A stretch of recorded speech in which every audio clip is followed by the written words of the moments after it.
Mister Uddika අපි පරක් වුණාද මන්ද ටිකක්. මං හිතුවා මීට කලින් එයි කියලා. එන්න හිතේ මූ ලත වෙනවා. මොකක්? මොනවද ඒ කියන්නේ? නෑ මේ අපේ කොල්ල පරක් වුණා චුට්ටක්.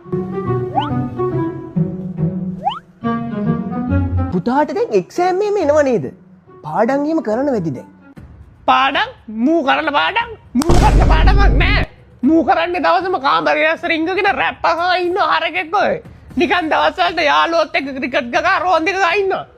දැන් උඹට ඒකට අපේ කොල්ලා ගේමයි දවසම කරන්නේ පාඩම් කරන එක.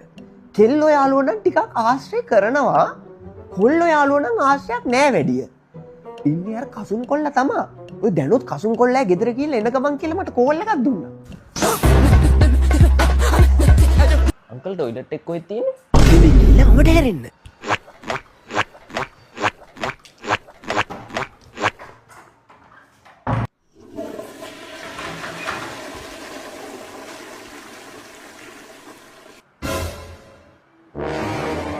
අංකල් පින්සිරියට තව අක්ක කෙනෙක් කර නංග කෙනෙක් කර ඉන්නවද? නෑ පින්සිරේ නෑ දෙකම පුතා.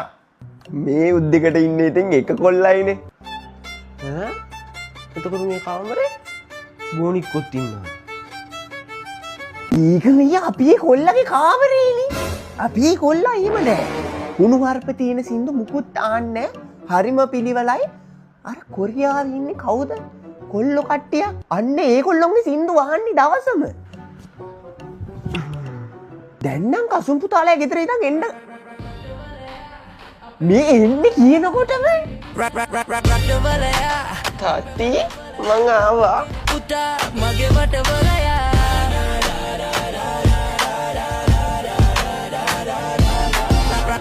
දැන් පුතා ඕ ඉවරලා රට යවනවා කියලා කිව්ව නේද? දැන් ගියාට පස්සේ උයන්නේ එහෙම දන්නවද? මූ ඕව දන්නේ නෑ මූ දන්නේ දෙනේව කණ්ඩ විතර. අපේ ගෙදර උයන්නේත් අපේ පුතා. කුස්සියේ වැඩ හොඳට පුළුවන්. ඔය දැන් යන්නත් ඇත්තේ අපිට තේ එකක් හදන් ඉන්න. අපේ වටවලයා අපේ ගෙරේ පුතේ ගෙනල්ලා තියෙන ළමයි. අනේ ගන්නයිලා එක්කනෝ. මේ උද්දිගුතෝ අවංගවට නෑ එන්න එපා.